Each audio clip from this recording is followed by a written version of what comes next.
na kipindi hicho nakumbuka nilichukuaga mkopo. End of the day nikakutana na mwanaume ambaye ni baba wa mtoto wangu. Sana kipindi hicho nina mimba ina miezi kama 8 hivi. Huyo napigia simu. Yaani in short kumbe yule pale ana mke, ana familia. Sio mbaya, nitakuwa mke wa pili.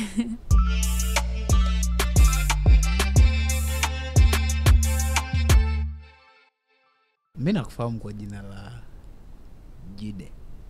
Yeah. Yep. Lakini kuna ambao watatazama kipindi. Binafsi sijui jina lako kamili. Kwa hiyo sijui nikuite Jide hivyo au kwa kuwa ndo jina ambalo watu wengi wanafahamu. Jide. But original naitwa Judy Samuel. Okay. Na jina Jide lilitokea nikiwa shule ya sekondari. Nikiwa sekondari darasani kwetu tulikuwa tuna Judith wa 4. Kwa hiyo ikawa inawa confuse watu. Kila mtu akiitwa Judith, so kuna wengine wakajiita JD, kuna wengine majina tofauti. Mimi nikachagua Jide. Ilo jina Jide nikawa naendelea nalo hadi nilipoenda chuo nikawa natumia tu Jide.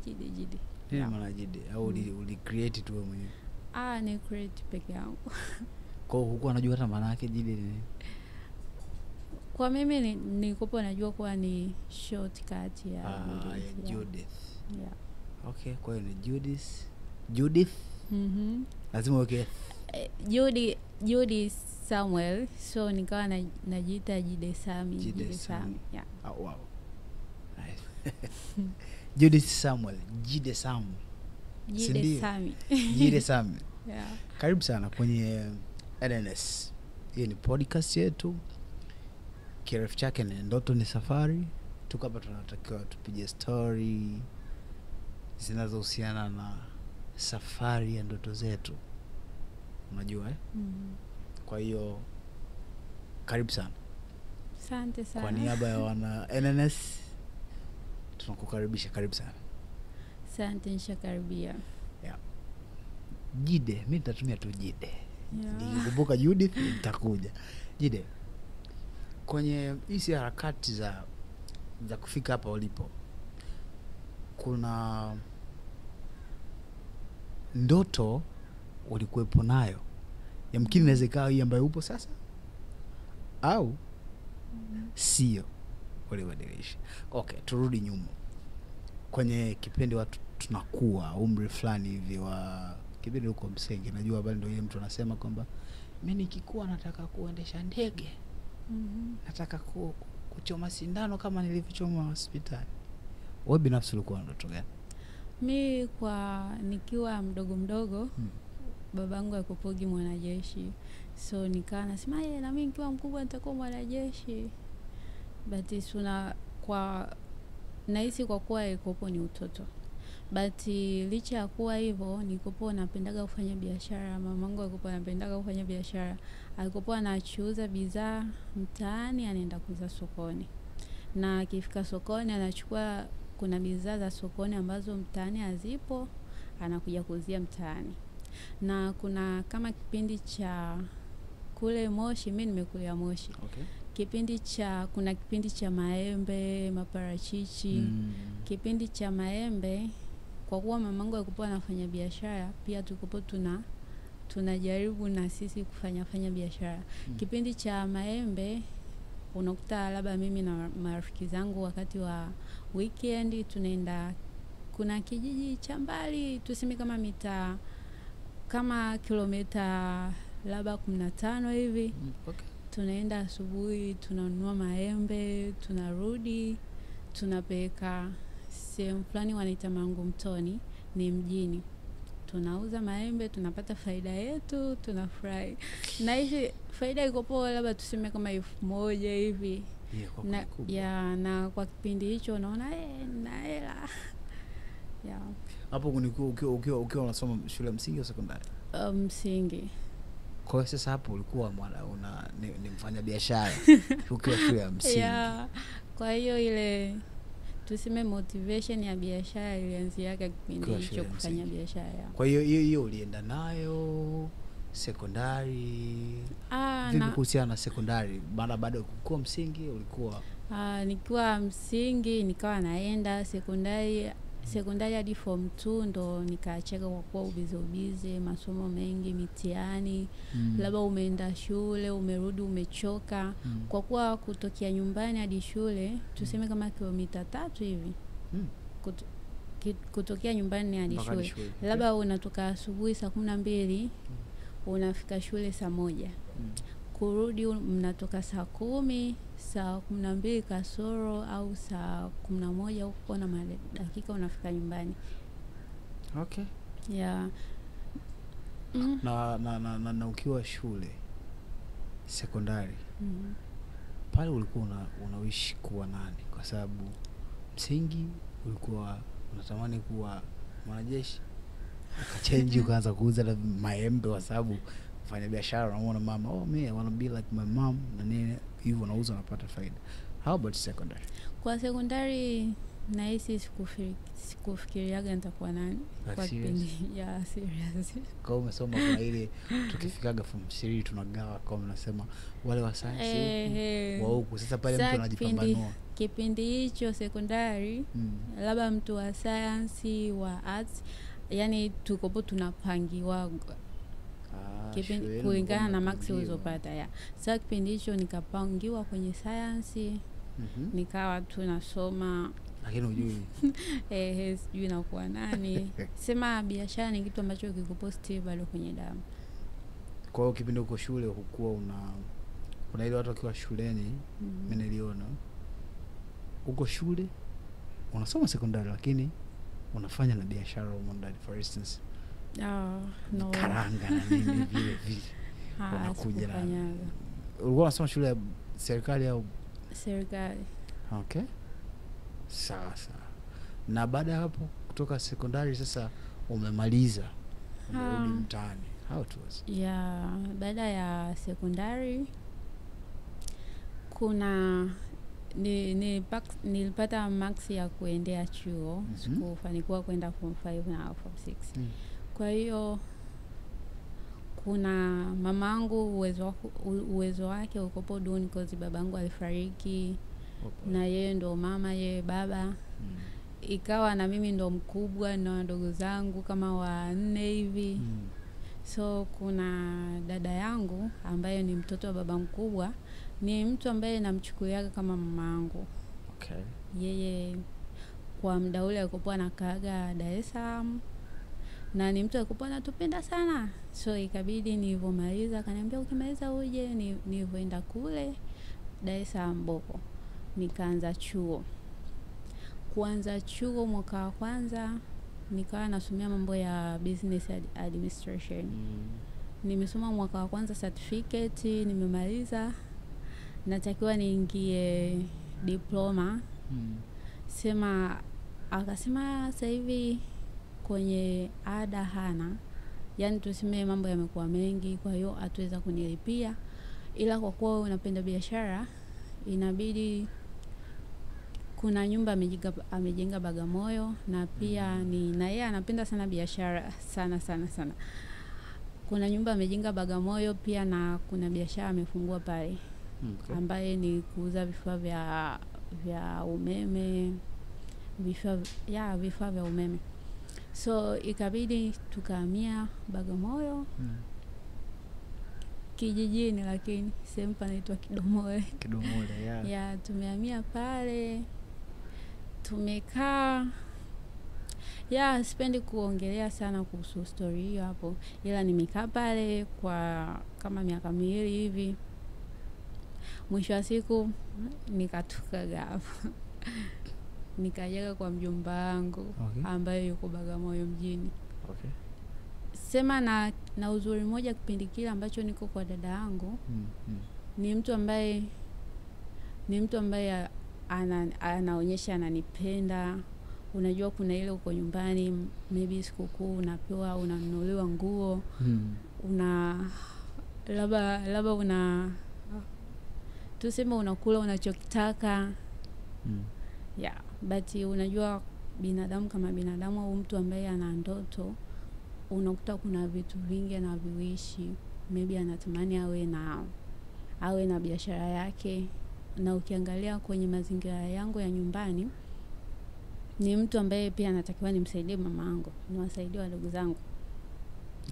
Na kipindi hicho tokea nikiwa chuo, nikopo labda nimepewa hela ya kula na kuwa na save pesa hivyo nimepewa labda 2,000 natumia 1,000 unaweka 1,000 naweka. Okay. Hivyo kwa hiyo hadi nilipomalizaga hiyo chuo nikawa na shilingi 1,500,000. Nilipokuwa na 1,500,000 na kipindi hicho ambacho niko kwa dada yangu nikopo nauza grocery na pia kuna duka la vifaa hivyo vya umeme. Pia nikawa naviuza, ni vyote viko sehemu moja. Nikafikiria hapa kitu cha kufanya, nikajaribu kumshirikisha kwenye jambo langu, maybe hapa nataka nifanye hiki. Nilipomwambia akaniambia biashara hiyo hapo hautawezana nayo, kozi ni ngumu. Nikamshirikisha biashara ya pili. Akaniambia pia kwa hiyo mwisho wa siku ngasema okay, nawe inabidi nifanye kitu. Yani nifanye tu kitu bila kumwambia, yani okay. Kama akija akikuti. Ya mwanzoni nikaanzaga kwenda Kariakoo ile, nikanunua vitenge, nikawa naweka kwa pembeni pale kwa dukani. Wakija watu nawauzia.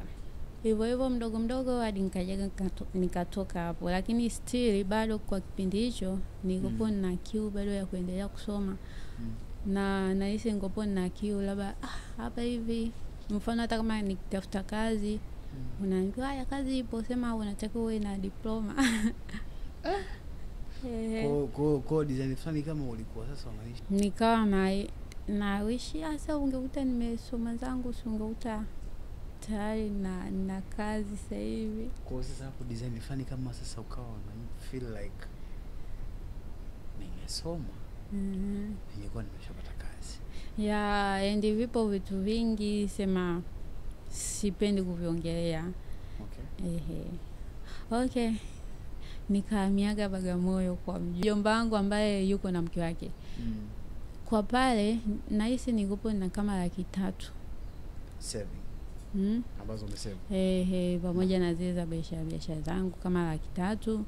Nikajaga nikafungua kaduka. So unajua ukiwa karibu, nikawa nakaa karibu na dukani na kwa mjomba karibu. Sema na kwa mjomba yuko vizuri, sema mke wake yani tuseme yale mambo ya Kiswahili nini. Yeah. Mwisho wa siku nikasema okay, ngoja nifanyeje, nipange kwangu. Nipange. Nikanunuaga godoro tu. Nikawa nalala hapo chini kwenye godoro. Nikawa naendelea.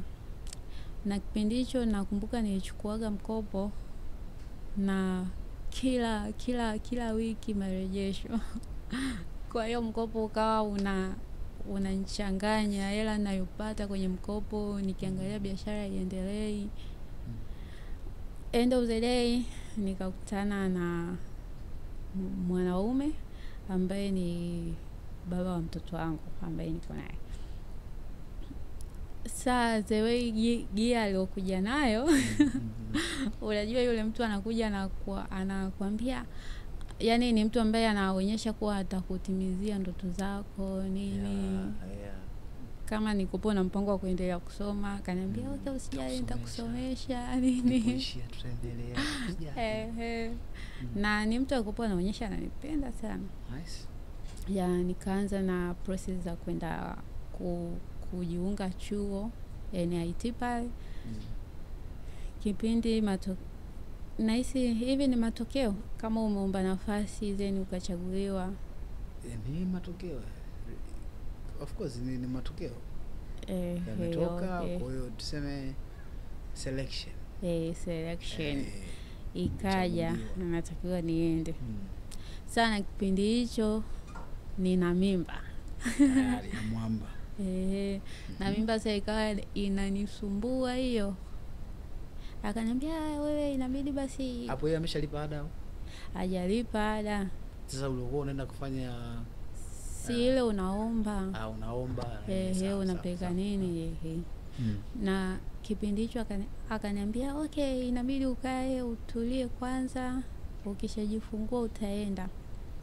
Ila inabidi, unajua mimi nishazoea kuhangaika nini, kukaa bila kufanya biashara inakuwa ngumu. Na nahisi na kipindi hicho ngopo natengeneza sabuni za maji na kopesha kwa wale wauza mabucha sijui nini sokoni pale napeleka. Nikaona okay, sio mbaya, ngoja nisubirie nikijifungua taenda kusoma. Peleka nikasome. Haidi. Yeye ni mtu akupo busy, mfano labda ataweza aje mara 2 kwa wiki. Anasema yuko busy na mimi naamini okay yuko busy. Hivyo tumeenda miezi, nahisi mimba ina miezi kama 8 hivi.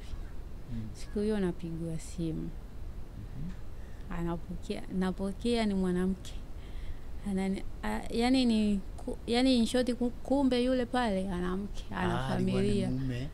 Wa mtu. Ila hakusema mwanzoni kipindi hakusema. Okay. Kwa hiyo unajua ikopo ngumu kwangu Of course. Nikasema sasa hapa nitafanyaje? Miezi 8. Sure. Miezi 8. Na nikasema okay. Unajua na mtu nikopo nishampenda. So ile kumtoa moyoni inakuwa inachukua muda. Yani ushaona kuwa hii hapa ni hatari, lakini unasema okay, ngoja nifanyeje? Yani unatafuta ule muda, yani unatafuta ile sababu ya kumchukia, yani ile. Kwa hiyo baada sasa ya kuona kwamba tayari umwamba simu imeingia, afu imepigwa kwenye namba ile ya kwake. Kwa sasa ilikuwa how it was? Ilikuwa ngumu sana. But mwisho wa siku unajua kuna ile unasema okay, unajaribu kuelewa. Nikamuuliza akasema ningekuambia usinge kubali. Kwa hiyo utakuwa mke wa pili. Wewe ulichukuliaje? Wewe kwa mtu yoyote lazima angechanganyikiwa kwanza. Kwa hiyo nilichanganyikiwa, ila nikasema okay, ngoja nifikirie, hapa nina mimba. Ngoja nijifanye nini mjinga, ngoja nijaribu nione kama nitaweza kuishi kwenye maisha hayo ambayo anayataka mke wa pili. Of course nilisema okay, sio mbaya, nitakuwa mke wa pili. Kwa sababu kwa tayari ushampenda. Niko nishampenda. Zeni unajua sidhani kama kuna mwanamke anapenda kuwa single mother. Kwa hiyo ngasema okay, ngoja nitakubaliana na hali hiyo. Nikasema haya. Hivyo tukaendelea, nikajifungua. Nini? Picha ikaanza, mtoto ana miezi 6. Tuko kwenye nyumba ya kupanga. Mtoto ana miezi 6. Mtu huyo kodi imeisha, mtu unampigia simu apokei. Ndani ya siku 3 piga simu apokei, message ajibu. Hapo hauna, yani yeye ndo unamtegemea. Hauna ila yoyote. Una mtoto mdogo anahitaji kula na wewe unahitaji kula, ndio hivyo mtu apokee simu. Nyumba unatakiwa ulipie kodi, mwenye nyumba elewi. Kweli. Na mimi nikaangalia kwenye akiba yangu, nakumbuka yani nilikopo na shilingi 46,000. Yani kwenye akiba yote yani na shilingi 46,000. Ikabidi nikaenda nikatafuta chumba cha 30,000. Kalipia mwezi mmoja. Mwenye nyumba akakubali nilipie kwa mwezi mmoja. Sasa nikamia pale, nikalipia mwezi mmoja, nikamia pale, na shukuru Mungu mwenye nyumba yuko ni muelewa. Baada ya hapo sasa umuelezea situation ilivyo. Sikumuelezea. Okay. Nilimpigia tu simu kwa kuwa alikuwa akaipata. Aya. Sasa nikafikiria hapa hivi mtoto anahitaji kula. Ikabidi nikakumbuka madeni yangu. Ya kipindi hicho, watu ambao nawadai. Kwa hiyo nikawa naenda na nafuata madeni, napata hela, nanunua chakula nini. Kipindi kile hata nikipata 2,000 unakula, yani unaona kuwa okay, hii inatosha kwa siku moja. Kesho Mungu atajie. Ikafika hatua ikabidi nimwambie mama ukweli. Nikamuomba msaada. Akafanyaje, akawa ananisaidia na hiyo. Okay. Unajua nikopo still bado nampenda yule. Nikawa nampigia simu, ndio hivyo mara apokei. Ipo siku moja akanitafuta, akaniambia akitafuta mtoto mkubwa. Nahisi kama mtoto ana miezi 9 muda huo. Kwa hiyo akaja ninapokaa. Penzi likarudi upya. Tuna penzi jipya. Hivyo kakaa kidogo, kodi imekaribia kuisha na nini, akaona hapa kasepa. Na ukimwona ni mtu, yani ukimwona ni mtu ambaye utasema mbona huyu mtu yuko smart, ana akili zake nini. Lakini vituko anavyofanya hauwezi amini. Kwa hiyo na mimi nikaa nakasika, usinzoe sijui nini, unamblock. Unajua ile unamblock mtu still bado unaumia, unakuwa unaangalia message, yaani unablock, unaangalia namba, unasema ni block, nimpigie kidogo. Yaani mimi nikaa na block na ukinitafuta unipati. Baadaye nakuja kuangalia kama amenitafuta. Una block, unacheka kama kumeingia message. Naangalia nakutaja nitafuta, ndo kipindi kile inazidi kuumwa. Ikafika kipindi nikatafuta nikasema okay, sasa hivi mtoto ashakuwa kidogo, inabidi nitafute nini, kazi hapo huko kwako. Ndio kwenye ile nyumba nilianza kulipa 30. Okay, sawa. Ikabidi okay, mtoto ashakuwa, ikabidi mtoto nikawa namuomba kwa majirani. Nimepata kazi TANESCO ya usafi. Nasema hapa ngoja nifanye kazi.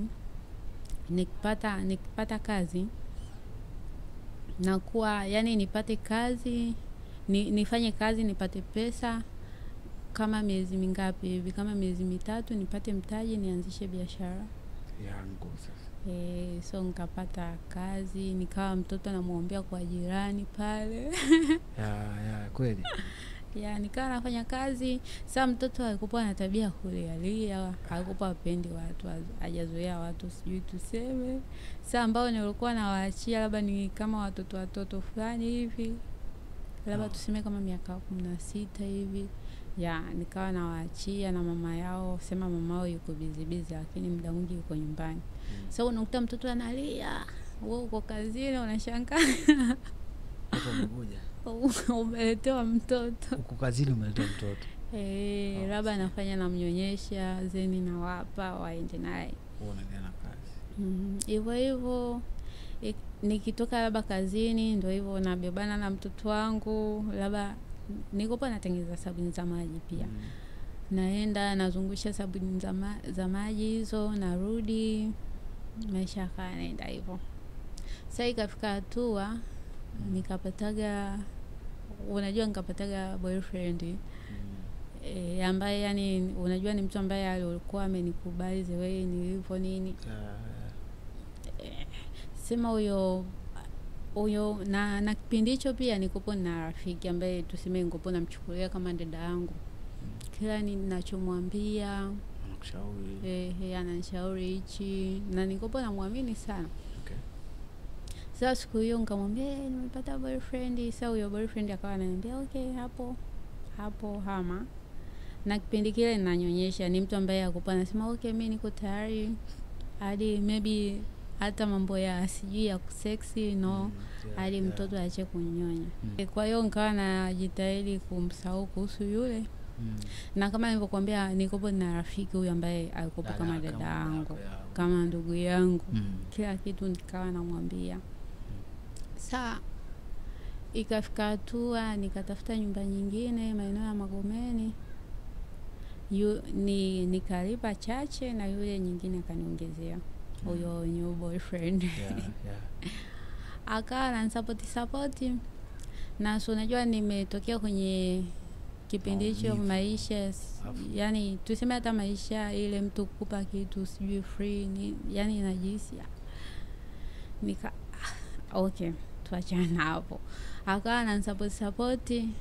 Sasa yule rafiki yangu sijaelewa wamekutana wapi na baba mtoto. Baba mtoto wako ulizaa naye? Alafu sasa baba mtoto ukiangalia yeye ni mbavu.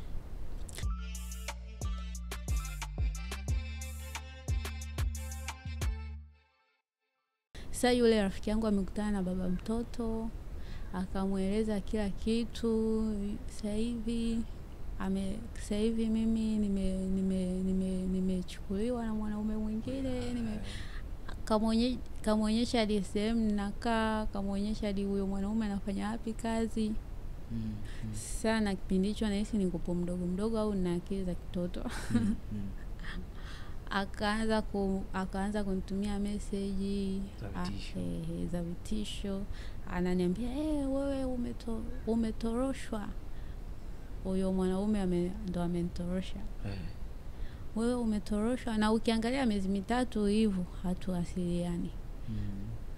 Ajui tunakula nini, tunavaa nini.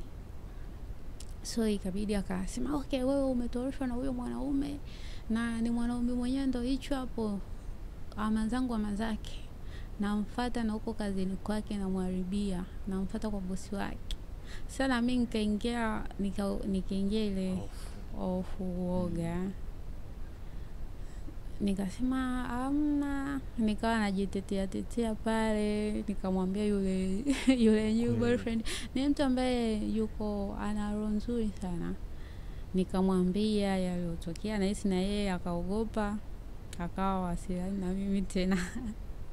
Kwa hiyo mwisho wa siku yule mwanaume akaja, yani sijui amepajuaje pale. Siku nasikia mtu anabisha hodi kutoka, ni yeye. Na pia nikopo na nizamu ya uoga bado. Na hisi sijui ni utoto. Nikasema okay. Mwisho wa siku tukaanza mahusiano tena. Mara 3 hiyo. Mara 3 hiyo. Penzi linarudi upya. Ule mtoto. Sasa ikafika kipindi nikamwona huyu ana mambo mengi na hisi ndo kipindi hicho akili inaanza kukua. Najua kuwa huyo mtu sio sahihi kwangu lakini still bado namng'ang'ania. Upendo. Sidhani kama ni upendo. Sielewi. Atakuwa aliniwekea madawa. Hata kama upendo kwa matukio yote hayo. Haya ikafika hatua yani tukigombana tu kidogo atoi chochote. Unajua atoi chochote. Hata ukimwambia sasa mtoto anakula nini, anakuambia atakula ambacho unakula wewe hapo. Wanachokula wewe hapo na mtoto ndo atakula. Au anaona mimi nina kiburi, wanaume wanandanganya. Na hisi ikafika hatua nikasema this is too much. This hapa nimechoka. Iwaje na iwe. Japokuwa ikopo ngumu sana. Nikasema okay, sasa hivi tumegombana hapa. Ishie hapa. Sitaki kurudiana naye tena. Nikawa ndo hivyo. Nikimwambia sijui chakula nini. Mwanzo nikawa namsumbua kweli. Atumi chochote. Unajua hata 100. Na hisi akajua huyu hapa udhaifu wangu ni mtoto. Yeah. Lazima atanirudia kwa kuwa sina mtu wa kumtegemea. Nikasema okay, isiwe tabu, napambana hivi na nilikuwa nampenda. Yani uwezi amini, nimekaa miezi 6, yani hata ule usingizi sipati. Ukilala yani haulali vizuri, unajisikia yani unasikia kama moyo unawaka moto. Sababu kuna ile una feel kama kweli nitafuti tena huyo. Yani nikasema okay. Ikafika hatua ngasema okay, now it's over. Japokuwa ngopo na maumivu kidogo kadri siku zinavyozidi kwenda yanapungua, yanapotea. Nikamblock kila sehemu ili nisimuone, kwa maana kila nikiona labda nimeingia kwenye Facebook au nimeona picha yake moyo una kama utu tena. Kwa hiyo nikaamua kumblock kila sehemu. Nilivyoblock nikaendelea na maisha yangu hivyo. Ikafika hatua ngasema hapa hivi nikafika hatua nikafikiria hivi mimi nimezaliwa ili iweje? Hivi kwa mimi ni wa kuishi maisha haya? Nikasema hapana. Nikaongea na mama yangu, nikampeleka mtoto kijijini. Always mtoto wangu nilikuwa naishi nimle peke yangu, ila kwa kuingana na situation nikasema hapa hivi sitaweza kupata chochote au sitaweza kufanya chochote. Nikamchukua mtoto nikampeleka kijijini kwa mama yangu. Nikakaa naye, nikarudi, nikawa na pambana. Sasa kwenye harakati kila nikiwa naenda sehemu nikikutana na mtu anakuambia hivi wewe ni msanii? Yani ikaja tu automatic, hivi wewe ni msanii au wewe unasoma chuo cha sanaa? Sio mtu mmoja wala 5 wala, yani nahisi zaidi ya watu 15 hivi wakawa nachukulia kuwa mimi ninasoma sanaa au mimi ni msanii. Wanakuona msanii.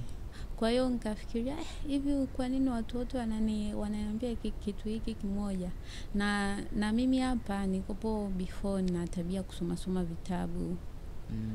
Nakumbuka kuna kitabu kinaitwa Think Big. Ni somaga na ni kitu ambacho kikopo kinanisaidia au tuseme kwa watu wakitaka kufanikiwa au kutoka sehemu moja kwenda nyingine, wajitahidi kusoma vitabu kwa kuwa vitabu vina siri nyingi. Hamna mtu atakayeweza kukuambia au kukufundisha, ila ukisoma vitabu utajua mambo mengi sana. Kwa hiyo nikafikiria kwenye kile kitabu kuna sehemu pameandikwa kila mtu amezaliwa na talent ndani yake. Kuna wengine hadi wanafariki hawafahamu talent yao, kuna wengine wakiwa wadogo wanatambua, kuna wengine wakija kuwa wakubwa wanatambua, na kuna wengine watu wanaweza kuona kuwa ana kipaji lakini yeye anakuwa hajijui. Na nahisi iko kwa watu wengi, unakuta wewe mbona uko kama uko hivi au wewe uko kama daktari nini. Unakuta mtu anaona lakini wewe hauoni au hautambui. Kwa hiyo mimi nikarudi nyuma kwenye yale maneno nililosoma. Nikasema okay, basi nitakuwa mimi talent yangu iko kwenye sanaa. Ikabidi nianze kujitafuta kwenye sanaa. Sasa kwenye sanaa kaanza kutoka kwenye biashara. Sasa nirudi kwenye sanaa. Biashara nikopo bado naendelea kufanya kwa kuwa ni kitu ambacho kikopo kinaniingizia kipato. Ila sema kitu hauwezi kuacha moja kwa moja kwa pap. Sema okay, nikaa najitafuta kwenye sanaa. Nimeenda hadi hapo Tasuba kujifunza nini zile sakasi nikaona siwezi. Kauka sakasi unaruka kwa muda gani? Nimeenda tu wiki 2 ngasema hapana. Ikabidi nikiangalia kuimba siwezi, kuchora siwezi.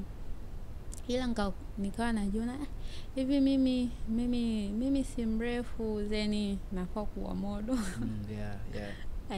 So nikasema okay, ngoja nianze kufanya mambo ya modeling. Nikawa najifunza kufanya modeling. kwanza nilivyosema okay nifanye modeling, nikawa natafuta okay Bagamoyo nani wa kunifundisha modeling. Nimetafuta nimekosa. Ikabidi niwe naenda Dar es Salaam, kuna agency ya model, nikawa naenda najifunza hivyo kila weekend Jumamosi, na nazingatia hiyo. naenda Jumamosi mapema, usiku narudi. Hiyo nikawa naenda, nahisi kama miezi 2 hivi. Nikawa najiongeza labda na tengeneza vitu vyangu, nguo kwa kutumia, yani na design nguo. Kipindi hicho natumia sindano na design hii kae hivi. Sindano yako umechukua tu? Sindano ya. Yeah. Okay.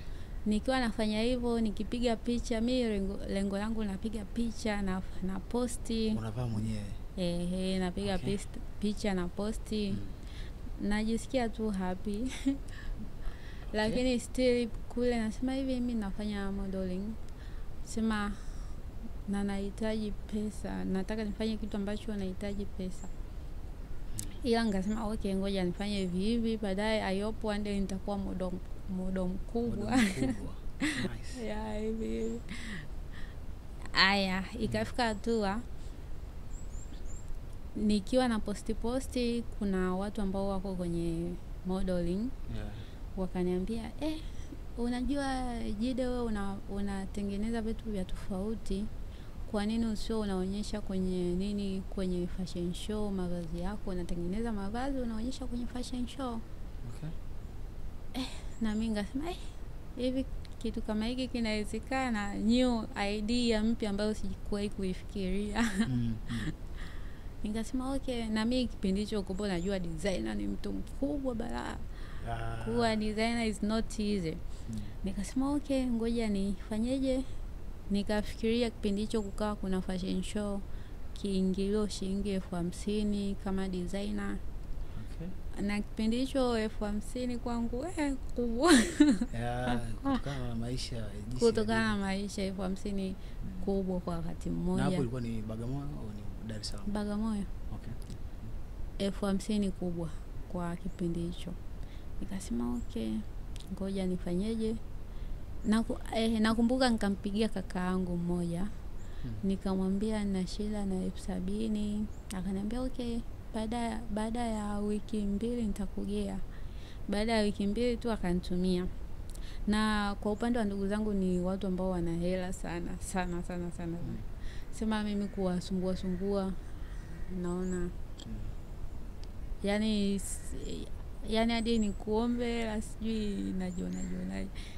Okay, akanitumia na niko mara ya kwanza hiyo.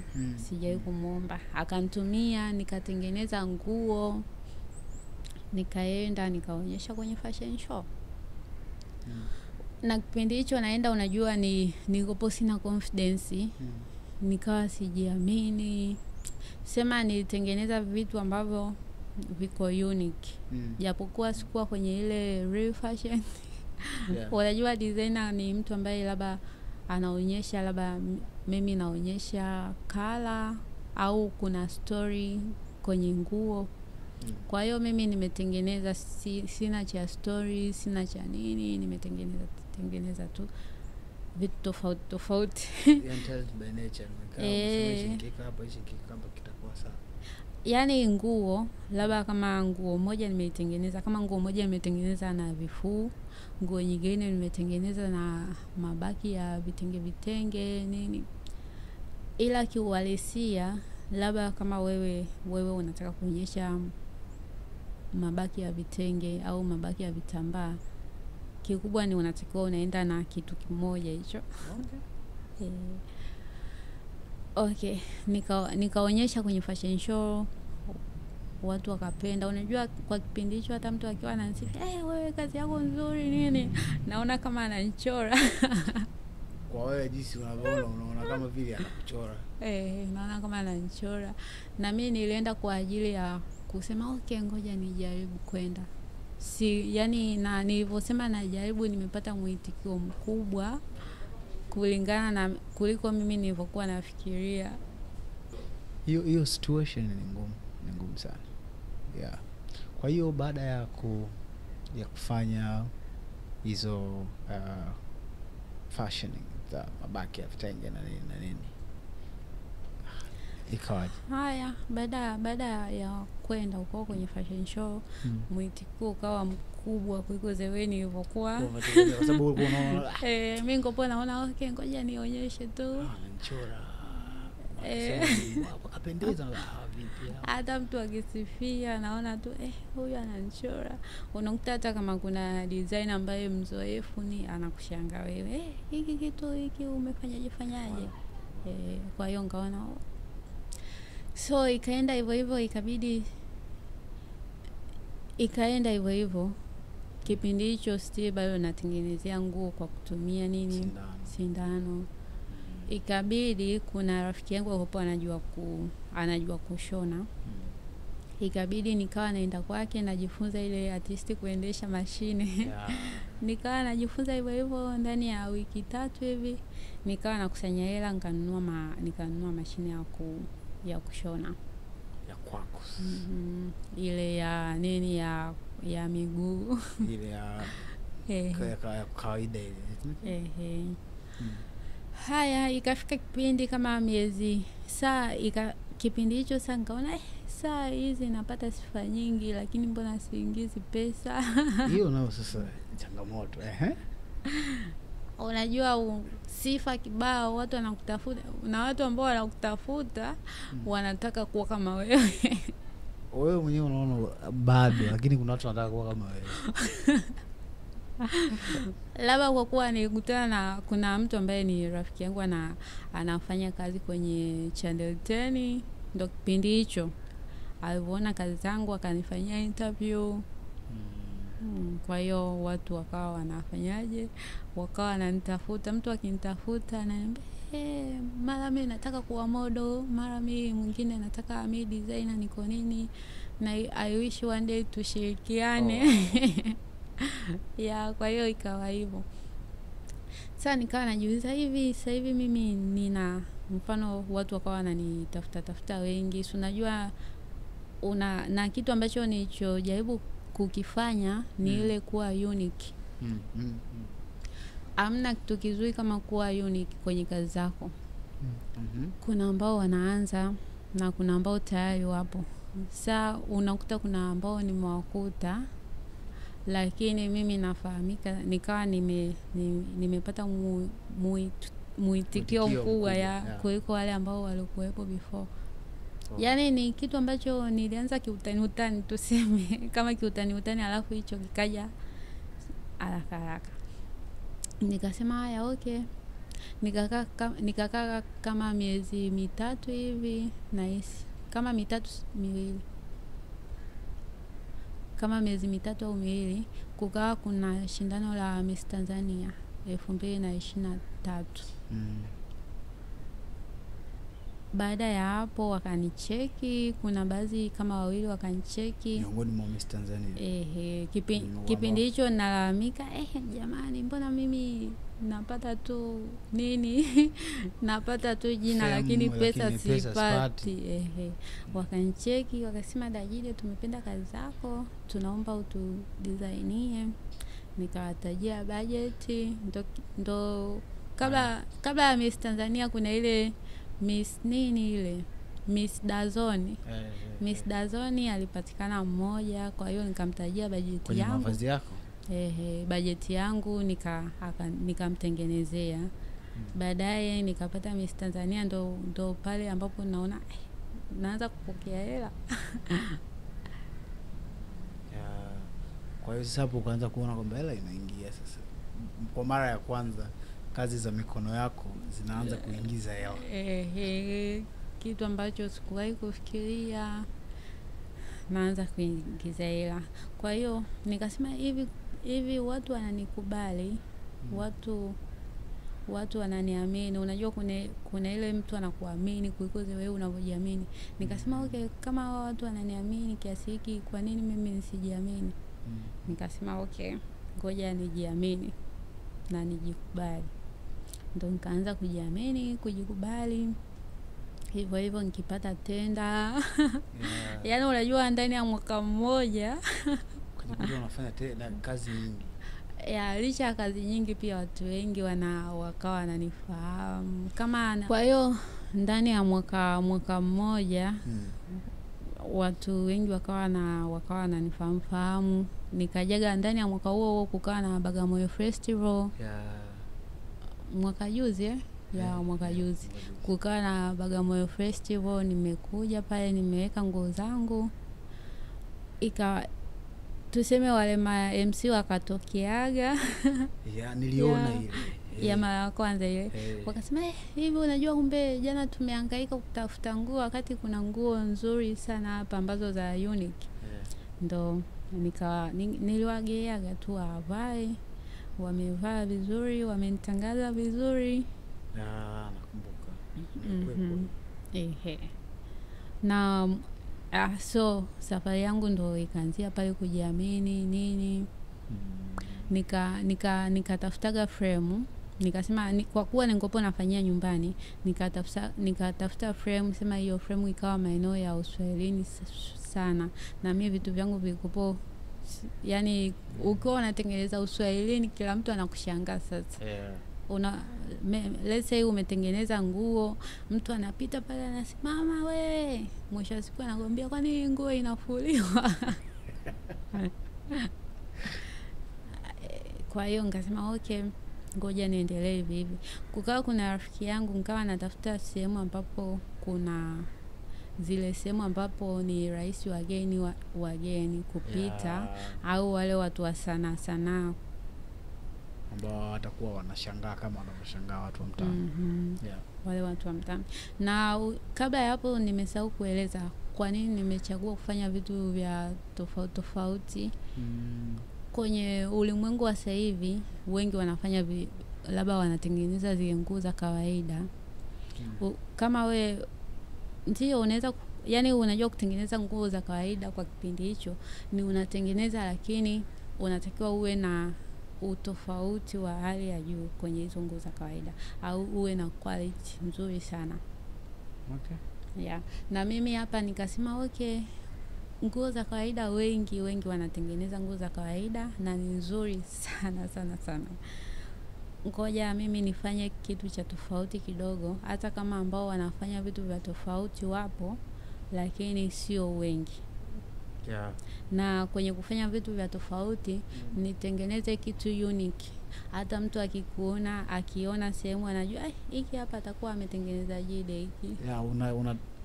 Au unatengeneza ile ladha yako ya tofauti, ambapo mtu akiona hapa mna mwingine zaidi ya Jide. Hata mtu akiona, hata kama mtu mwingine ametengeneza, inajulikana hii hapa nishaona kwa Jide. Kama nishaitengeneza Jide. Kwa mtu tukawa kama amekopi kutoka kwa Jide. Kikubwa nikawa nasema na deal na vitu kama hivyo vya unique. Mwisho wa siku nilipopata frame, nilipata sehemu ya Uswahilini kama nilivyosema. Nikasema okay, sasa hivi inabidi nihamie sehemu ambapo labda kuna wale watu ambao wanapenda arts, au wageni ambapo wanapita pita. Ndio nikapataga maeneo ya wapi hapo karibia na Tasuba. Nilipopata nakumbuka mwanzoni nilikopo na nguo zile za unique zile. Kwa hiyo labda unakuta mgeni anakuja anataka tu nguo za Kiafrika lakini unique. Nikapata wazo okay, pia naweza kutengeneza nguo za kawaida. Kupitia tu idea yangu naweza kutengeneza nguo za kawaida ambayo pia inaweza kuwa unique na wakazipenda. Nikaanza kutengeneza hivyo nguo za kawaida, pia nikawa nachanganyia. Kwa hiyo mtu akiwa anataka nguo za unique labda kwa ajili ya photoshoots, video shoots na mengineyo, anaweza kukodi au ananipa oda nimtengenezee. Au kama kuna mtu ambaye anahitaji nguo za kawaida, ndo hizo anaweza kuchukua. Kwa hiyo ndo safari yangu ikafikia hapo kujiamini. Lakini hapo sasa mtoto yuko kwa bibi yake. nilipopataga nilivyokuepogi kwenye ile frame ya kwanza ya Uswahilini, nikawa naanza kupata hela.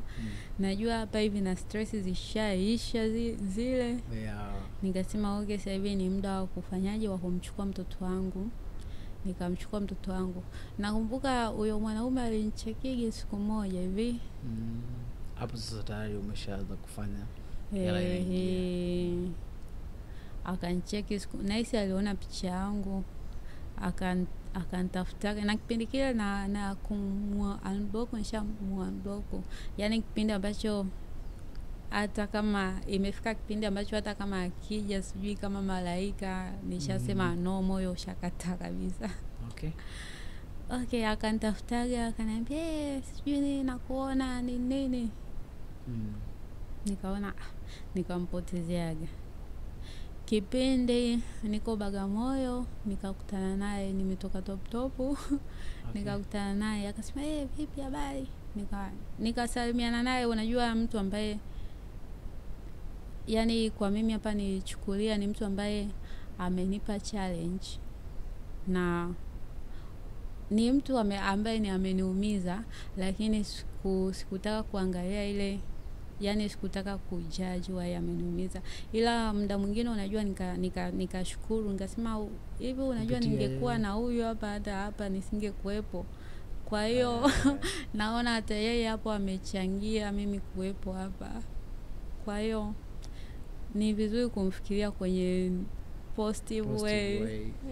Kuwa ni mtu mbaya lakini pia ni mtu mzuri, kwa kuwa ni mtu ambaye amekufanya hadi wewe kuwepo sehemu nyingine, au wewe kujitambua. Na nikafikiria, unajua unaweza kupoteza kitu kimoja ukapata kitu kingine kizuri zaidi ambacho kitu kingine kizuri zaidi ambacho hakiwezi kukusaliti au hakiwezi kukuumiza. Okay. Swali. Kipindi unapata ujauzito ulikuwa na umri gani? Nakumbuka nimejifungua nikiwa na miaka 23. Nice. Okay. Okay. Kwa hiyo miaka 25 ndo nikaanza na mambo ya designing. Hata tayari umeshaanza kujitambua, wanasema binafsi. Tayari umeshaanza kuona nalipo. Of course Jide, sasa hivi ukizungumzia Jide watu wanakufahamu. Ni binafsi nilikuwa kwenye hiyo event, hiyo tamasha. Nakumbuka alikuwa gana Timothy yuko Azam TV sasa hivi. Akawa amevaa akasema mavazi kutoka fashion kutoka kwa Jide, watu wow, ilikuwa nzuri sana. Hongera sana. Kwa watu ambao umepiga sio watu ndogo, watu wakubwa. Unajua? Wapo mabinti wengi nao wapitia changamoto kama zako. Sasa swali moja. Katika kukua kipindi baba yupo hai na mama, hujawahi kukutana na changamoto kwamba wakupangie cha kufanya? Kwa sababu wewe ndio ulikuwa wa kwanza. No, niko wa pili. Okay, fine, wa pili. Lakini haujakutana na hiyo changamoto kwamba kupangie cha kufanya? Kwenye kipindi hicho, unajua kuna kipindi nilikopo na nisigia hadi babangu anipendi. Kwa sababu alikuwa anataka uishi ndoto ambayo anaishi yeye. Licha ya hivyo ni mtu ambaye nikopo na dada yangu huyo. Saa baba akiamka asubuhi, kama kule Moshi kuna uwanja kawaida, na kuna njia ya kuingia uwanjani ambapo wanaita Kichumi. Kwa hiyo yeye akiamka saa 12 naitwa mimi. Mimi naitwa, nafanya usafi, ndo nafagia nini. Sasa hiyo hali ikawa inanikasirisha, kwa nini naitwa mimi hapa alafu dadangu haitwi? Okay. Kwa hiyo ila alikopo ni mtu ambaye ni baba bora, alikopo anatupenda. Unajua ni mtu ambaye alikopo yuko karibu na sisi kuliko mama. Kuna kipindi yani alikopo hadi nguo za shule anatupasia. Tunapigishwa mazoezi ya kijeshi. Lakini sema hajawahi kutamani wewe uende jeshi? Hapana, hajai. Sema ni sisi wenyewe tu tukopo, na mimi nitakuwa mwanajeshi. Okay. Ngera. Nice. Vipi mama, amelipokeaje swala lako la kuwa hapa ulipo sasa hivi? Mama amepokea vizuri. Na baada ya kumaliza changamoto, picha imeanza, anaanza kuambiwa na majirani, mwanao tumemwona kwenye TV. na mama wakishaambiwaga tumemwona mwanao kwenye TV, mwanao wanakuwa excited. Yeah. Kwa hiyo positive way. Ni nashukuru mamangu yuko upande wangu. Ananisupport. Kwa hapa sasa hivi ulipo, ni changamoto gani kama mwanamke umewahi kuipitia ukasema ni kweli mimi ni designer na nini, lakini hii hapa mimi siwezi tena kuendelea?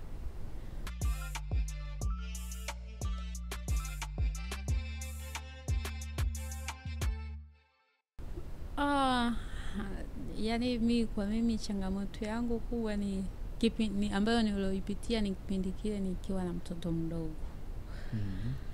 Ambapo baba mtu ndo hivyo kasepa.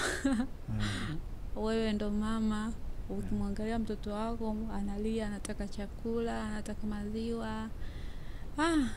Ni kitu ambacho kwenye maisha yangu kigumu. Nilipitiaga wakati mgumu kwa wakati huo sana.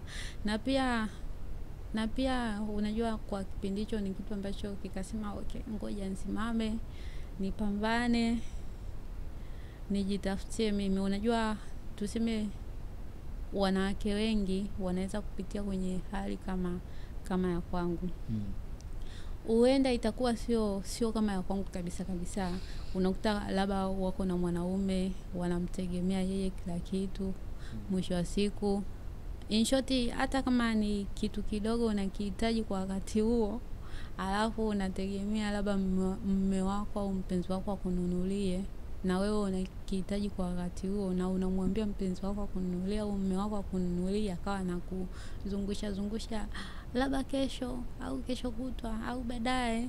Ni kitu ambacho kinakukata steam. Unajisemea peke yako, hivi ningekuwa na hela yangu unajua siwezi kunyanyasika hivi. Inakupa kwa mtu ambaye ana akili timamu au anahitaji kubadilika, tafuta hela yako. Hata kama 200, 100 unakuwa una uhuru nao kuliko kumtegemea mtu. Okay.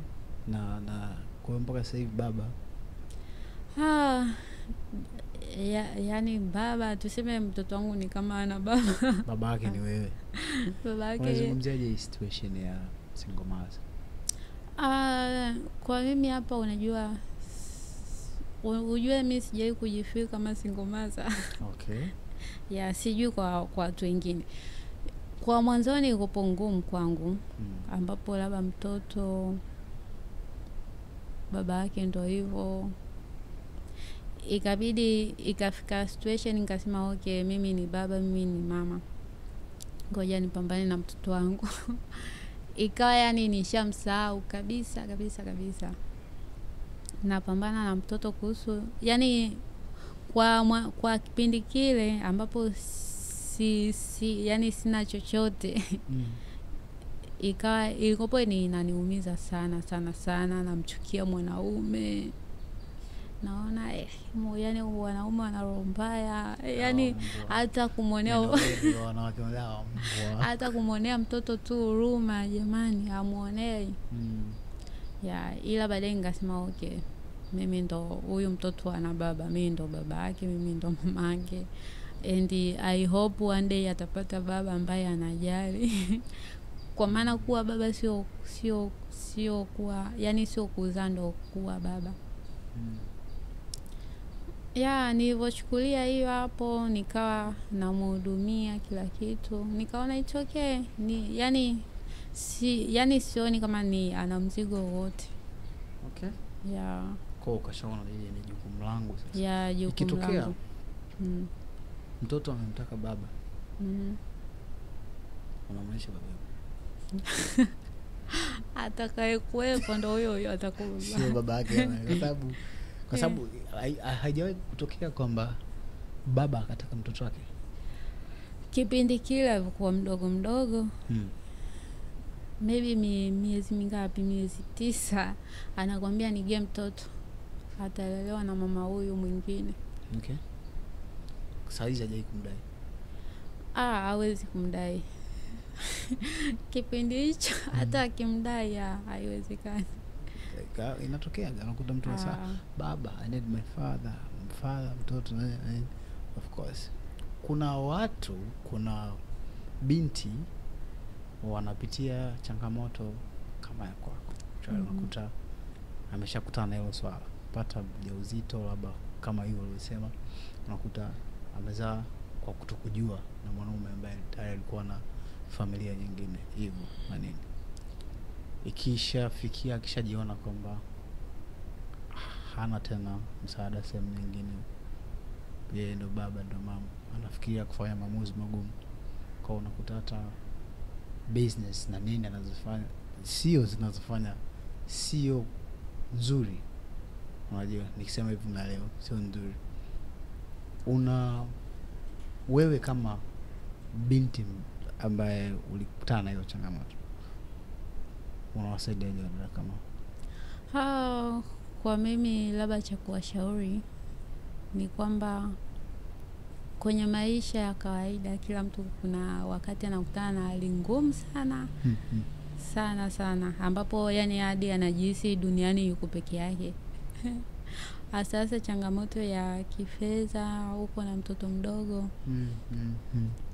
Kikubwa ni kujipa muda. Japokuwa una hali ngumu, jipe muda, jitafakari wewe ni nani, kwa nini unapitia hali hiyo.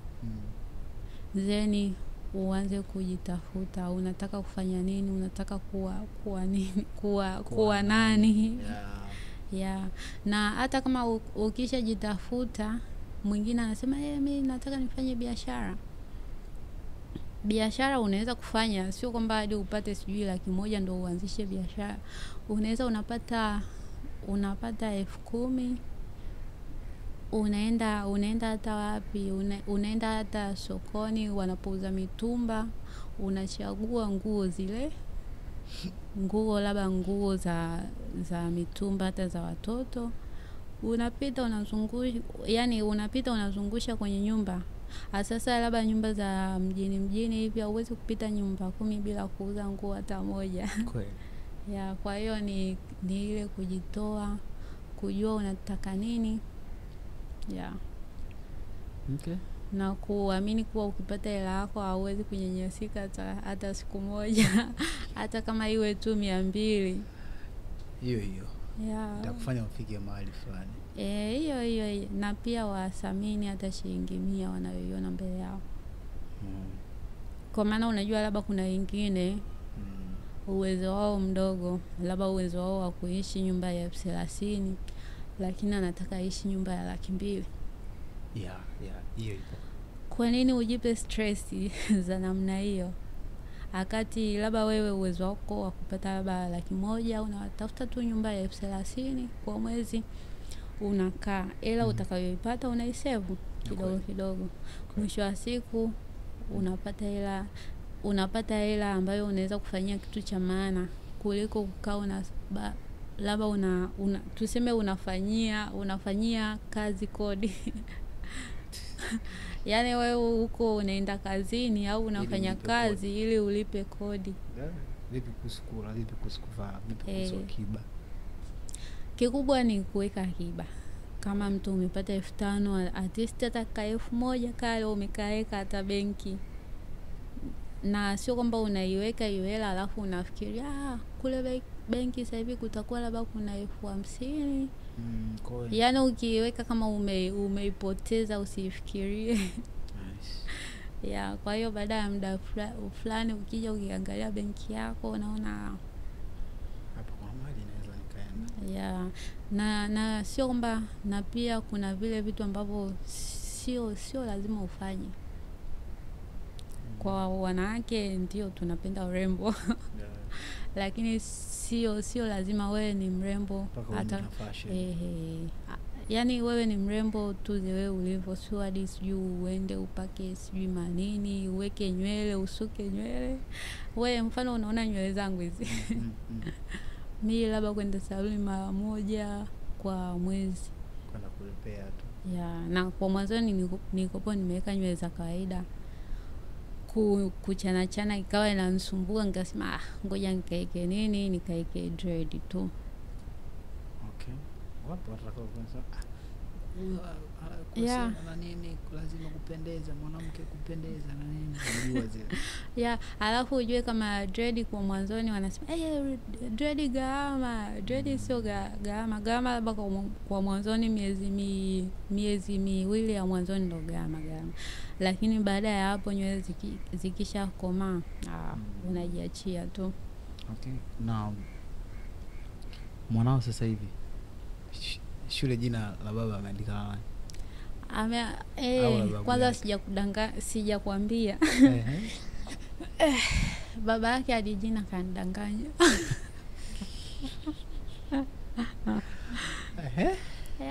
Jina kadanganya.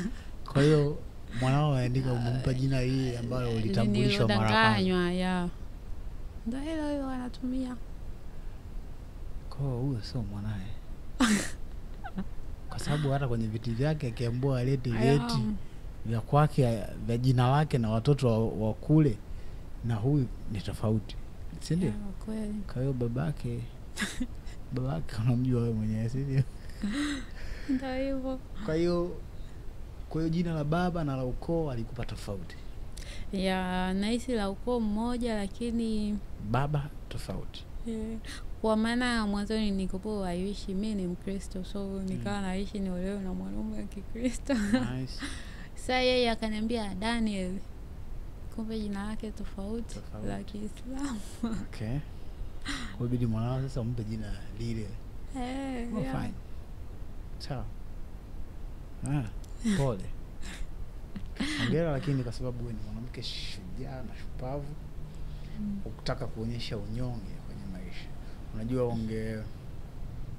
ungepitia tu na wewe kwenye labda for instance kwenye njia ambazo wanapita wengine tunakutana nazo tunazisikia, unajua hivyo. Lakini umepambana ili kutunza heshima yako, kujitunza na wewe mwenyewe binafsi. Unajua wapo ambao wamepoteza heshima zao kwa sababu ya situation ngumu za maisha. Wanataka kufikia ndoto zao, lakini kutokana na changamoto zinazowakuta wanaingia kwenye maeneo ambayo si. Unaweza kuzungumzia nini katika kama mtoto wa kike? Hapo tunazungumzia mtoto wa kike. Haya, mimi kwa uzoefu wangu kwa mimi hapa. Ni kweli nahisi kuna ambao yani tuseme hadi yani kuna mwingine anachukulia ile hasira, labda anawachukia wanaume, anasema wanaume sasa watanikoma sasa hivi, labda nitakuwa na date na kila mtu. Sawa. Ila kikubwa ni kujiangalia wewe, jipende wewe, jione kuwa mimi wa thamani. Jione kuwa wewe haudeserve mabaya. Kisha anza kupambana. Tafuta ndoto yako yoyote, anza kidogo kidogo. Yani yoyote kitu ambacho unaamini nikikifanya hiki kitafanyaje, kitanisogeza au kitanitoa kwenye hatua fulani kwenda hatua fulani. Kama kwa mwanzoni mimi hapa si nimekuambia nimeanza kushona na sindano. Niliamini kuwa nikifanya hivi itanisogeza. Mwisho wa siku nikawa najichanga nikapata hela ya cherehani. Sasa baada ya kununua cherehani nilipopata frame nikawa nafanya kazi. Nice kila mtu hata mkipita pale kazini kwangu mkopo mnakuta muda wote niko busy nini. Mimi ni mtu wa watu pia, sio yani mimi ni mtu ambaye niko peace hivyo, lakini sipendi yale mazoea sana. Ya mazoea sana, au sipendi marafiki wengi. Kuna marafiki ambao najua huyu hapa labda wa kupiga story au kuhang out, maybe kwenda sehemu tu enjoy tu, nirudi na kazi zangu. Sitaki marafiki wale tuseme marafiki wabaya, kwa kuwa ukiwa na marafiki wabaya ni wale ni rahisi sana kukushawishi ufanye mambo mabaya, au ile kukupelekesha mara twende huku twende tufanye hiki. Yes, mi urafiki wa hivyo. Kikubwa ni wewe kuwa free, na pia ukianzia kidogo kidogo, tambua kuwa kuna watu watakuona, wataona huyu sister anapambana sana huyu, ngoja tufanyeje, tumsupport. Kama mimi nimesupportiwa na watu ambao sio ndugu zangu. Nice. Uwezi amini, kipindi hicho naanza kushona na mkono, kuna ndugu yangu ambaye ana cherehani iko ndani, afanyi kazi zaidi, yani tuseme kwa muda mrefu afanyi kazi, cherehani tu iko ndani. Nikasema mwanzoni okay, nikiongea na ndugu yangu huyu hapa atanipa hiyo cherehani nifanyie kazi. Nimeenda nimemwambia, alichonijibu kaniambia cherehani yangu hii nikiwa sina kazi za kufanya nitakuwa na shonea yani ya kunipotezea muda. Na sidhani kama yaitumia au ashawahi kuishika tena. Nikasema okay, kwa mwanzo nilikuwa na hope asilimia labda 95 kwa nitapata. Lazima si ndugu yangu. Ndugu yangu atanipa. Lakini nikakosa. Nikasema okay, sio mbaya, nitapata tu. Nikaja nikapata hiyo ya kwangu. Nilipopata ya kwangu nikawa nafanya kazi. Niko zangu busy.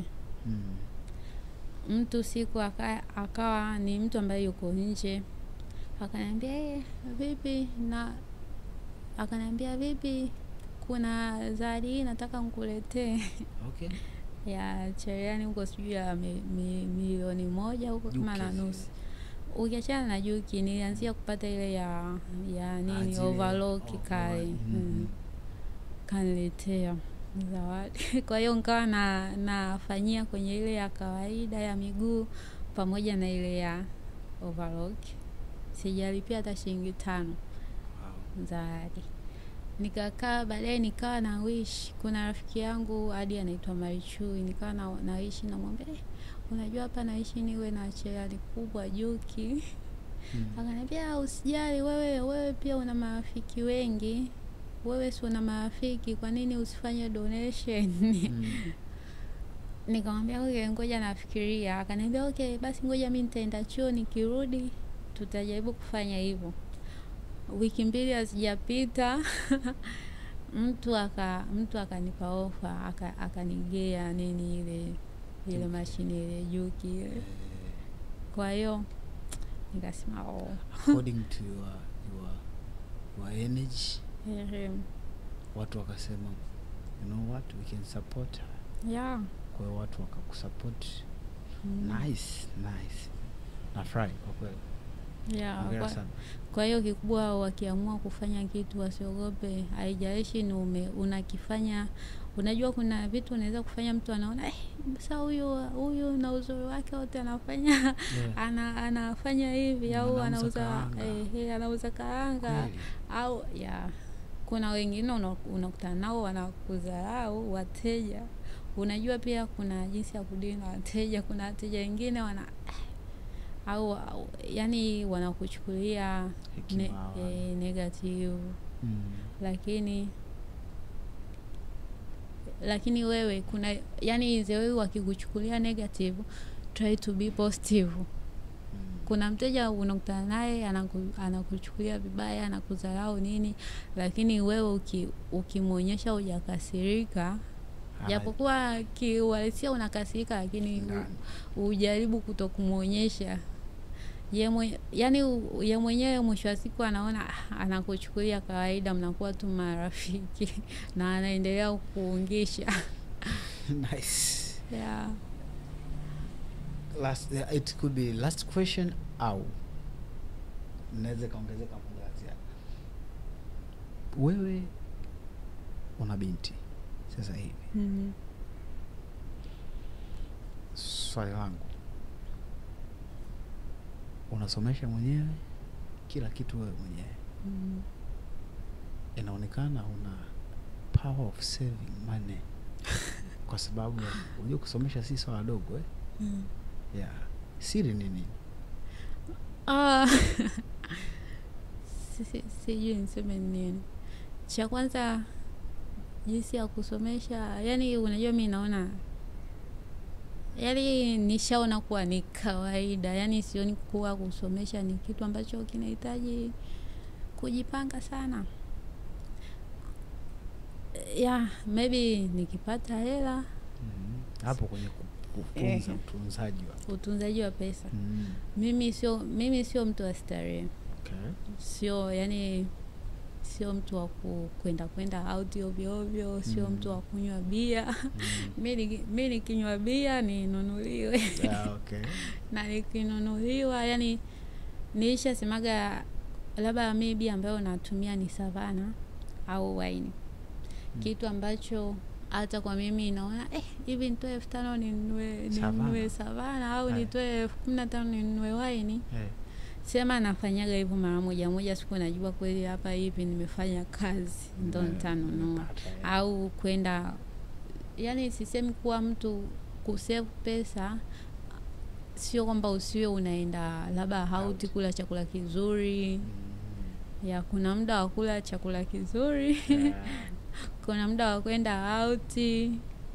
Ya kikubwa angalia unachoingiza na unachotumia. Nice. Hiyo nimependa. Usitumie kikubwa kinachozidi unachoingiza. Si ndio maana yake? Kama nyumba nilokuwa nakaa, nyumba ya kawaida sana. Hata mtu akiangalia anasema ujidi tunamjua amevalisha Miss Tanzania, watu wameshindana na wengine wameshinda na nini. Anakaa hapa. Lakini kikubwa ni wewe, yani usipende maisha ya show off. Maisha yako ni yako peke yako. Ukipata shida ni wewe peke yako, jua kwa natakiwa ni solve it. Au ukisema mimi hapa labda kwa mwezi labda napokea 500,000, natafuta nyumba nzuri labda ya 300,000 kwa mwezi, ili tu unaonekana unatoka sehemu nzuri sana. Unaonekana labda unavaa vizuri, lakini hela unayoingiza chache. Haisiani na nyumba ambayo yeah. Hiyo ni kweli, kwa sababu itakufanya utafilisika. Utajikuta unafunga duka, kazi haziendi kwa sababu hela tumeweza kwenye kodi. Nice. Wow. Happy. Yani nimefurahi kuja story na wewe. Hivyo, unajua kuna watu ambao binafsi wanakufahamu lakini wamekuona jinsi sasa hivi tu ulivyo. Yani engagement yako na watu wanaokuona nao hawajui ulikotoka. Sio, unaelewa? Kabisa. Chidi yule anafahamiana na yule. Ujue pia na mimi kuelezea watu story yangu. In short sijai kufungukaga hivyo kwa mtu. Kweli? Wala story zangu ya watu wananionaga tu jile. Kwa hii I hope so itawasaidia watu wengi, hususan watoto wa kike ambao wanapitia changamoto ambazo wanaishi kwamba enough is enough. Wengine mpaka wanajiua. Unasikia, unaona mitandaoni sasa amejiua. Maisha magumu. Amejiua, kumbe tu anaweza akaja tunaomba unisaidie 10,000 ile akachezesha. Sasa mimi hapa naenda kuchukua matikiti, nakata vipande, naenda nauza. Nikishauza vipande, faida nitakayopata hii ninatunza. Unajua kikubwa ni mtu, yani tuseme ila kusema kwa nini mimi nisiwe na kitu changu. Unajua hela yako tamu sana unatumia unavyotaka, kwa muda ambao unautaka wewe, kwa kitu unachokipenda wewe, kuliko ile kusubiria. Au au ambao wanasema okay ngoja sasa mimi maisha magumu, anaanza biashara haramu labda za kujiuza. Kule ndo kuna manyanyaso zaidi nahisi. Okay. Kiuhalisia kwa maana labda utakutana na mtu mwingine akupi hela, ataishia kukudharau. Lakini wewe ukisema okay mimi hapa kwa nini nisipambane, umechukua unajua ni biashara watu wanavizalaugi, alafu watu ambacho hawajui zile biashara ndogo ndogo ndo zile zinalipa. Kulingana na tuseme ushafungua duka, mimi nishafunguaga duka kama nilivyowaambia, lakini faida yake ndogo sana sana sana sana. Inahitaji muda mrefu, alafu kikubwa ndo uwe unategemea pale pale nini, kodi hapo hapo, chakula hapo hapo, utaishia kufilisika tu. Angalieni hata kama biashara kadogo kadogo, anzia mdogo mdogo hivyo hivyo, umepata 10,000 faida au umeweka 2,000, 2,000 tu unaweka. Nyingine unazitumia kwa mambo mengine. Baada ya miaka kadhaa au muda fulani unakuta hela ishakuwa nyingi, unafanya kitu cha maana. Kuna kitu ulizungumzia hichi nataka tukiweke sawa. Ulisema ulikopa pindi fulani ukawa unarejeshwa. Nowadays watu wengi naona hususan kwa jinsia ya kike wanapata hiyo shida. Unajua maisha ni magumu, wamekopa, kwa yuko rahisi kuuza mwili apate labda 15,000 ya kufanyaje, ya kulipa rejesho. Yuko lazima afanye chochote kwa ajili ya kulipa. Kwa sasa hivi kila yani unakuta wanawake swala rejesho. Wewe uliwezaje kuvuka pasipo kujikuta unaingia kwenye changamoto? Wewe si nishakwambia duka limefilisika ili kulipa deni. Kulipa deni nashangaa hata hizo hela zimetokaje kwa maana vitu mfano hiyo hela nilopata nimefungulia duka. Sio nimeongezea mtaji kwenye duka. Badala nipate faida au nikiwa kwenye mawazo yangu najua hapa nikipata faida nafanyaje, nalipa kwenye rejesho. Kumbe najimaliza pale. Hapo nikawa natumia kodi kulipia kodi, hapo chakula nini. Mpaka sasa hivi hata mtu akiniambia sijui mambo ya mkopo, no. Mkopo sitaki kusikia kabisa. Kwa hiyo sasa kuna wale wapo watu wanachukua. Mimi niliona moja, alikuja mtu nyumba ambayo kwa anakaa mwanzo. Kuna jamaa mmoja alikuwa ni afisa mikopo, hizi microfinance ndogo hizi. Yule mama amekuja, mimi naomba nikopeshe laki. Naweka TV na radio. Kwa siku ngapi? Sasa mimi nakupa wiki ijayo tu. Pesa mimi alikosa. Hiyo jamaa amechukua vile vitu. Tena zile hela kama zina mkosi. Kashinda kuilipa ile laki. Kwa hiyo imekuwa kama wimbo. Sasa hivi kile unayemgusa narejesho. Marejesho watoto wa kike marejesho. Yaani nawashauri hata kama wameanzisha biashara, wakisikia mkopo wapite hivi wapambane na walichonacho. Wapambane walichonacho mdogo mdogo. Kama sasa hivi unakuta mimi naishi zangu tu kwa la, sina mkopo, sina madeni. Sasa unakuwa hata ile unaipata inakaa. Ingawa uliteseka lakini umevumilia, sasa hizi unaishi kwa amani. Nice. Vile mimi nimefurahi binafsi. Tunaweza kupigia story tusimalize. Story ni nyingi mno. Nimefurahi umefunguka, watu kitu ambacho kimenifanya mimi kuwa hapa na kuendelea kung'ara ni maneno kutoka kwenye kitabu ambacho nimekisahau, lakini hayo maneno sitoka ni yasahau. Maneno hayo yanasema wewe ni CEO wa maisha yako peke yako. Jina langu naitwa Judith Samuel Lamuya, ambaye najulikana kama Jide Fashion Designer. Na hii hapa ni ndoto ni safari. Jide. Binafsi na crew nzima ya NNS ndoto ni safari. Tunakushukuru sana. Tunakushukuru sana kwa ujio wako, kwa call yako.